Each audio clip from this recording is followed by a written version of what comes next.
once again.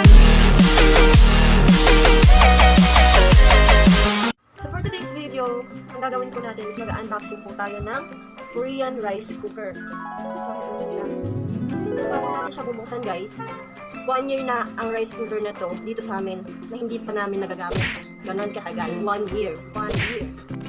Yes, tama yung narinig nyo, 1 year. Kasi hindi namin alam kung paano gamitin. Yun lang yun. So paano ba kami nagkaroon ng ganitong rice cooker? Kasi Korean Korean. Yung tatak, yung sulat. Korean. So ang rice cooker na to guys is binigay lang sa amin dahil yung best friend ko nagtatrabaho sa Korea. Then nung umuwi siya, ito yung pasalubong niya sa amin. And hanggang ngayon, hindi pa po namin siya nagagamit kasi hindi po namin alam gamitin. So as you can see guys, mukha siyang helmet, diba?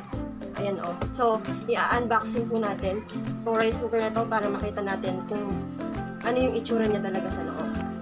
Tara, saan natin? Ayan o, hindi pa siya nakabukas.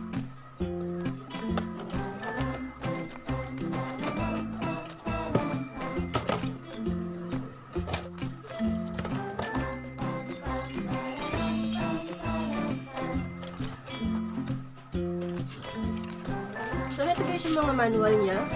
Kaso hindi ko rin siya maintindihan. Kasi Korean yung nakasulat.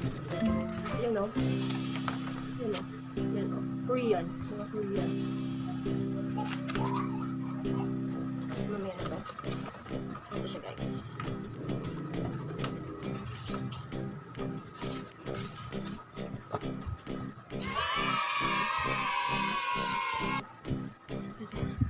Ito siya guys. Oh. Ayan, Korean yung mga nakasulat.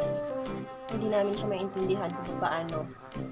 Kung ano ibig sabihin ng mga to, pero base sa mga nakasulat, siguro ito yung kapag iluluto mo siya, kapag cook. Then ito, ayan may arrow. Siguro ito yung, ayan ko, mamaya na lang. So, titignan natin kung ano yung nasa loob, kung paano yung loob nito. May mga direction. Siguro direction itong mga to, no? Kasi hindi ko rin naman siya maintindihan kung paano.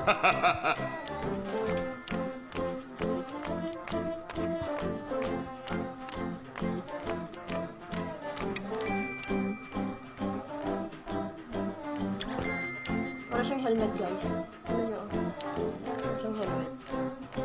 Kapag nakita ng mga motorista ito, mapagkamalang helmet.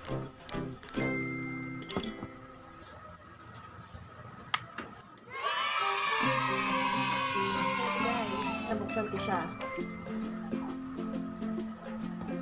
So, meron siyang sabaw. Then, yung cups. Takalan ng ng rice. Tapos, meron din siyang yung saksakan nito. Tapos, syempre, yung lalagyan na ng rice. Yung kanin. Dito siya iluluto. So, ayun guys, kompleto siya. Meron siyang cup. Kung ilang cups yung lulutuin na rice. So, meron siyang sandok and especially yung wire. Yung saksakan niya. So, dito na muna to. Ilagay ko muna sa side. Ilagay ko yung isa. Babalik ko lang guys.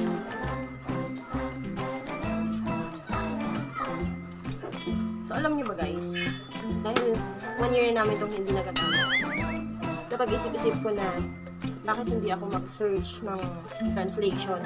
Di ba marami namang nag-google ngayon ito nun. So, nag-search ako kung paano gamitin ang Kuchen rice cooker. So, may nakita naman ako sa YouTube. And then, naisip ko na isulat yung translation ng mga nakasulat dito. Sulat dito, ayan. Para alam lahat namin gamitin kung paano itong rice cooker na to. So, lalagyan ko siya ng translation para alam namin lahat kung paano gamitin ang rice cooker na to. At sayang naman kung hindi siya magagamit dahil sumakay pa siya ng eroplano para lang makarating dito. So, kanina, nag-search po ako ng mga translation, ng mga nakasulat dito, at naisulat ko na rin po sila. At ididikit ko na lang kung saan, kung ano yung ibig sabihin nito, at saka ito. Para po hindi kami malito at alam namin kung paano siya gamitin. So, ito guys, yung mga nasulat ko na kanina, ng mga translation, ng mga nakasulat dito, isinulat ko na kanina, tapos nilagyan ko na rin ng mga tape para hindi na hassle. At ididikit ko na lang po kung saan. Dahil alam ko naman na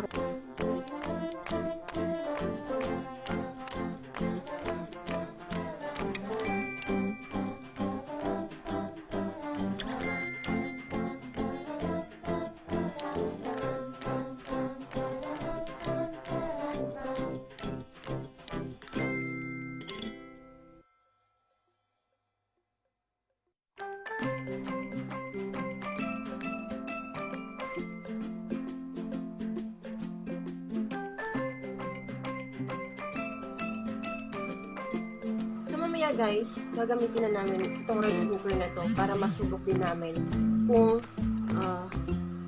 umaandar ba siya o hindi. At kung maluluto ba yung kanin o hindi. Yung ganon. Para malaman natin kung after 1 year is okay pa tong rice cooker na to. Hope na mag-work. So yun guys, samahan niyo ako kung papaano natin magagamit ang rice cooker na to. Ito-try po natin siya. And ito-try po natin siya, sana hindi pa siya na-stack up. At meron din po akong nakitang reviews dun sa panood kong vlog on how to use this rice cooker.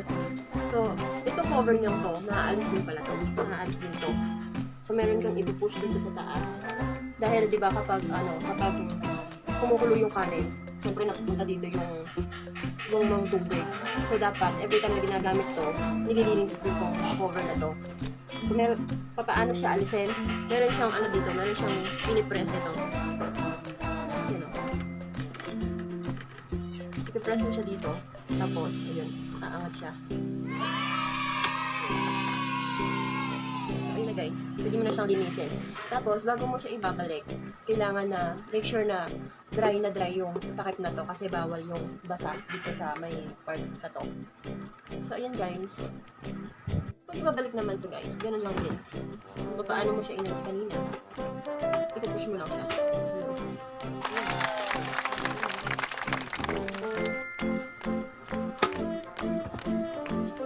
So, makikita niyo sa video na to guys, kung paano maluluto yung kanin mamaya. Excited akong gamitin tong rice cooker na to dahil first time namin magkaroon ng ganitong uri ng rice cooker. Mukha siyang helmet. So ayun guys, na-unboxing na natin tong rice cooker na to. Itong Kuchen Korean rice cooker. I hope na nag-enjoy kayo at may natutunan din kayo sa ganitong way na naisip ko na lagyan ng mga